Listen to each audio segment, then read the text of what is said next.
Hello, collective. You know what it is? If it resonates in your life, to be or is to come, please seek it. First things first, somebody wants you to be in a hamster wheel. Okay. That's the first message. In a hamster wheel of a karmic cycle, of a back and forth, of a non-movement era for you. Somebody wants you to be stuck, basically. Okay. So I need you to either cut those people off if you know who they are, or pray, or cleanse your energy. Message number one. Okay? And then there is something about a twin sister or a sister also. There's some sort of weirdness going on. Like, there's going to be some sort of information about this. I don't know if they want you to be in a hamster wheel, or but I feel like it could be anyone. It could be family, friends, it could be coworkers, like past people, okay? I just heard also, like, not clairaudiently, but I found out that there's going to be like a Mercury retrograde soon, like in March. Okay, so this could be like pre retrograde energies where they want you to be stuck, not have movement, still be with them, still be confused, still be in a karmic cycle. Okay, so there's that. Um, there's also like, I don't know if it's like you or if it's worldwide. I'm not quite sure. But there's like, this could be outside of you guys or like for you. This message is like a feminine energy that like, I don't know. She's like into secret rendezvous and exploring. You know, it reminds me of like those people that is. I'm gonna look it up. In Swedish, it's called livsnjutare.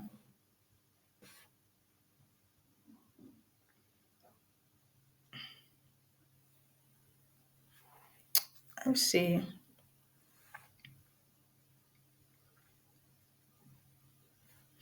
So basically, enjoyer of life. I remember years down the line, back way back when, okay, like if like 5 to 6 years ago, it feels like 10. But you know, when dating apps was like a thing or whatever, um, this became like a new like status to be like an enjoyer of life.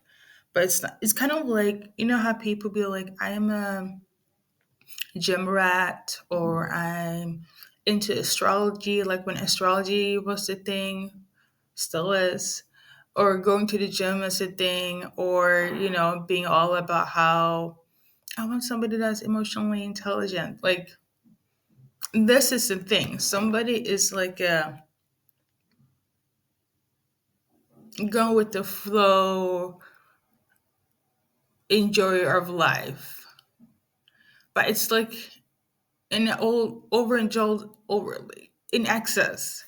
Okay, I mean, it could be you, it could be somebody outside of you. Like, somebody is never satisfied. Somebody, oh, okay, I think this is a better explanation. Somebody needs constant stimulation, especially when they're stressed or crashing out. They're like, they seek pleasures. Yeah, the pleasure seekers. I think that's the right English term. They're pleasure seekers. You know what? I just woke up. I'm not gonna lie. But like, yeah, somebody's a pleasure seeker. And you would never think that they would be one of those people. I am channeling. It doesn't even have to be if they're stressed or crashing out. Like somebody is a secret pleasure seeker. Like you would never know.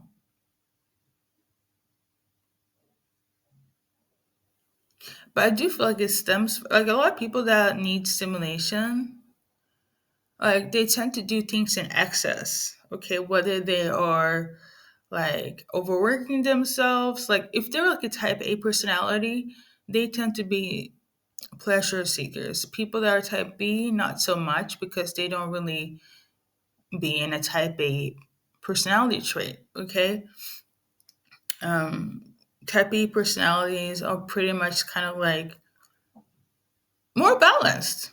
Pretty much, they're more balanced. I feel like they take things with the flow. I mean, it could be stagnant sometimes, but type A is always like they're a go getter, they're driven, ambitious, yes, but they also overwork. They also never is satisfied. They also are the highest critic. Like sometimes they get shit done, but it's at the cost and the demise of themselves or others, right? Especially like if they're a boss. Type A, B personality, not so much. It's kind of like making sure they're good and everybody else around them, you know. But yeah, whoever's in a type A personality, they are a pleasure seeker. If it's somebody that you're dealing with that have this type A personality, they'll be doing secret seeking of pleasures, and you would have never known. It could be you, it could be somebody outside of you. You would never know. Never know. Okay. Um, there's that. I do feel like it's like feminines are in this energy, but it could be men too. Like, I feel like it's such a norm for men to be in the pleasure seeker energy. At least that's what I remember during the dating app era of my life. It was a lot of that. I'm a pleasure seeker.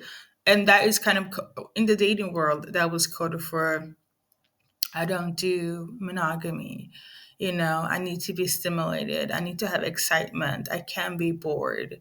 I like to party and drink and travel and do everything all at once. And, I don't plan. I just do like some bullshit like but that is in relation to the dating app era.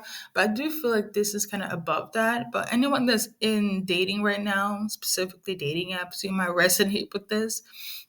You are talking to or interested in somebody that is a pleasure seeker, you know what it is. Maybe there's like a better explanation online. I don't know.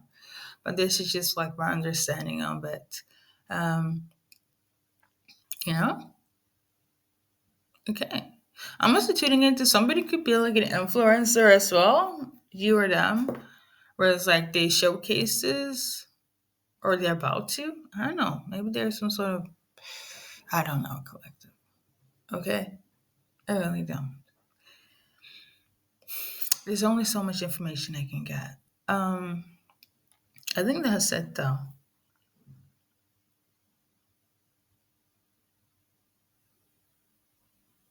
Oh yeah, beware of people. Like I mentioned it before. Beware of people that drain your energy and want you to feel like responsible for them draining your energy. Okay, any gaslighting, vampiric, energy vampire type of traits anyone has during this time. It is the full moon. I always say some shenanigans takes place during the full moon, new moon time. Um, if I'm not mistaken, somebody also told me that there is a retrograde in March. So a lot of shenanigans, a lot of past people returning, a lot of weird stuff taking place in your life globally where you're just gonna be like, what the heck is happening? It's just too much. Okay. Some of you guys are gonna be so just exhausted and angry and upset. Don't let it trigger you. My go-to advice is to cleanse this energy, pray, meditate, fast, do what you need to do to stay centered, okay? Because the triggering and the shenanigans will take place. Okay, I'm gonna be 1,000%. I already experienced this like a week before, I feel. Okay, so I say this to say, um, I forgot to mention this in another reading, but somebody has the name Mimi. Okay, I don't know if it's you or somebody you're dealing with. And then we have somebody's depressed. Okay, those are the two other messages. I don't know if Mimi is depressed or you are dealing with the hamster wheel or you're upset with Mimi or vice versa. But Mimi, hamster wheel, sorry, Mimi, somebody's depressed. These are the insights. Okay, collective. Side note, I will also like to add,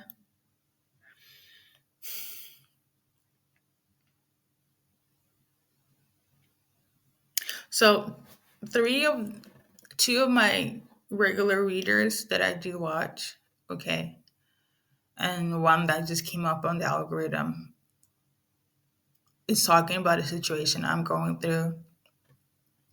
I've tried to mention it on my channel as a personal experience, but I know you just,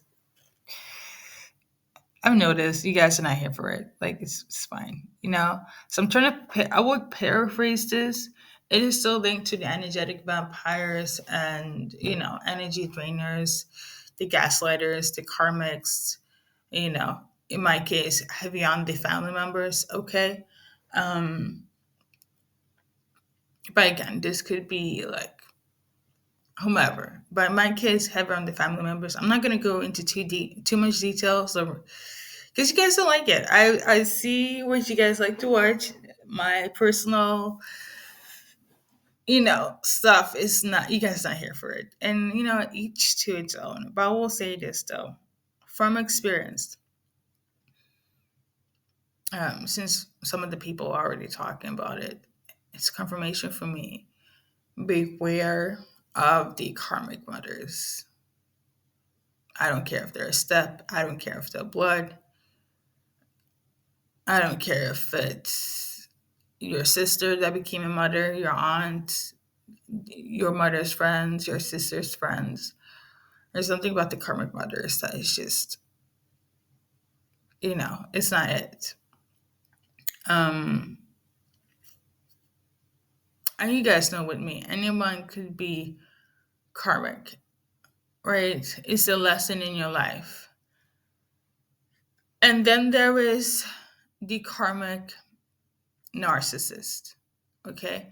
Like you can come into somebody and be a lesson. So, for instance, like maybe you need to learn how to stand up for yourself and you're with somebody that's always belittling you or making you feel like you're not shit.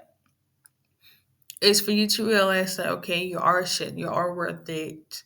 So you go through that lesson with that person, aka a karmic individual, so you realize your worth. Some of you, us, we realize it maybe 10 years later, okay? Some it takes them 1 year, 2 years. It kind of depends who the karmic person is in your life. If it's a friend, maybe not 10 years, 20 years, maybe for some.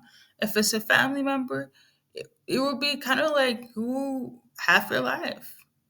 I don't see less, because the hardest thing is for you to cut cords with is family, let alone karmic family members. Okay. And then there are the karmic narcissists. Okay, there's already narcissism out here. Um, I think 2 years ago I learned about spiritual narcissism. That's a whole nother thing. Okay, I'm not gonna complicate it. Um,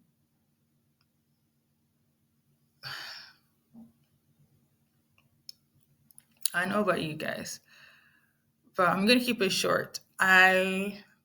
There is something about overbearing mothers. I feel like it's tied to that. I'm going through it at this very moment. You might also or know somebody that is. But for you to be struggling or actually setting your foot on the world right now and doing your own thing, and they still feel like they own you, aka the parents, okay, or this mother. Um, it's kind of crazy to me. How can you own somebody that you birth and is gonna play the mom card when they never really were a mom to begin with? Um, because a lot of people will probably feel like, why are you putting all the blame game or energy on this person when you were never really there for them?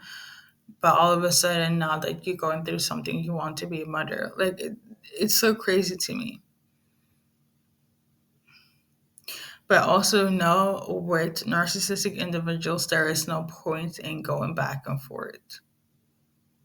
You can't.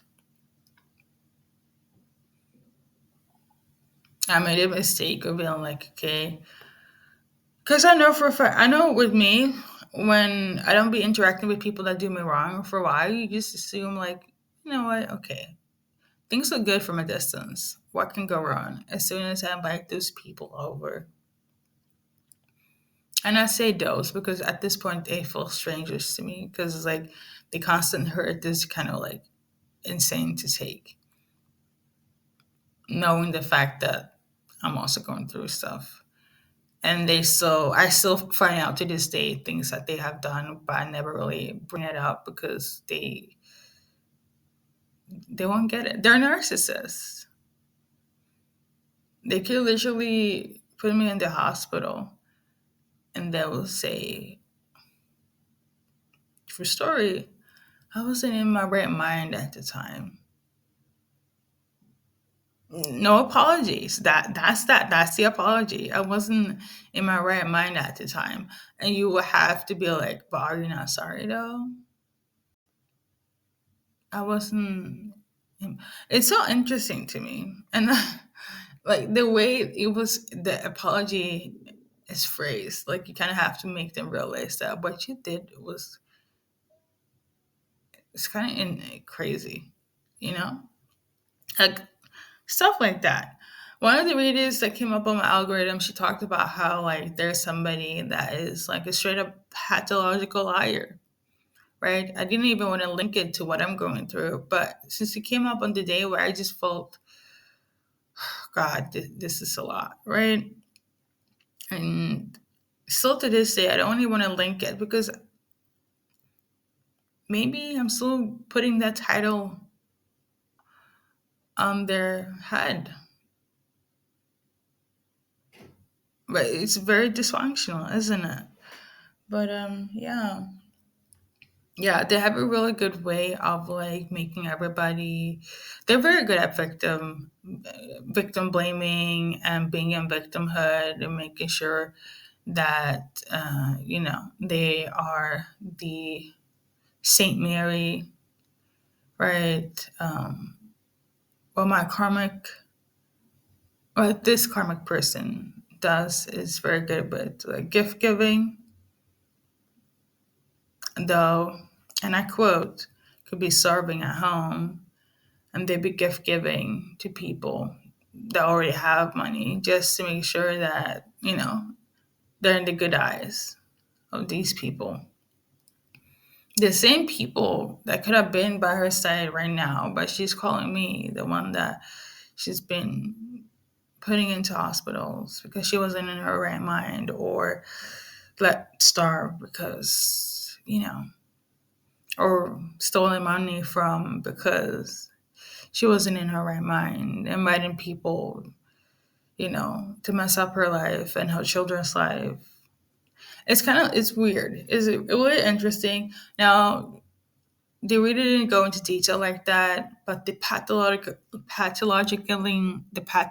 liar thing resonates. I think my sister also mentioned it when she went to visit her. At the point, when you don't have the energy to fight, it kind of feels like that. But now, even when I'm on my own, doing my own thing, busy, as soon as I'm stepping into new endeavors and I'm talking about new stuff, or as soon as I'm like feeling happy, it's kind of knocking at the door. That's how the narcissist in my life seems to kind of locate when she's not doing well. It's a win for them. It's sad, but this is kind of like how it's been. Anyways, guys, I don't know if you guys are going through this. You'll probably be like fast forwarding this, like this is TMI. Sorry. Okay, it's just that a lot of people are talking about narcissistic family members and pathological liars and codependent families. I know I'm not the only one, and if it's like a global thing where different people that I don't watch and do watch mention this, I guess it's gonna make sense for you guys, whoever watches my channel. But if it's not, it's okay. You know, I'm no stranger to suffering and being alone. It's okay. I got God. I got my angels. I got my spirit team. Thank you for stopping by and listening. I will do messages that's not. There are other messages coming out. Okay, I just need to be on a little break. I'll come back sometime in March. Okay. This is the thing as well. This is also like it's kind of sad because it makes me like I moved away for a reason. Like it makes me not want to interact with anyone, not even on this level. So yeah, okay. But I will be back sometime in March. Okay, guys.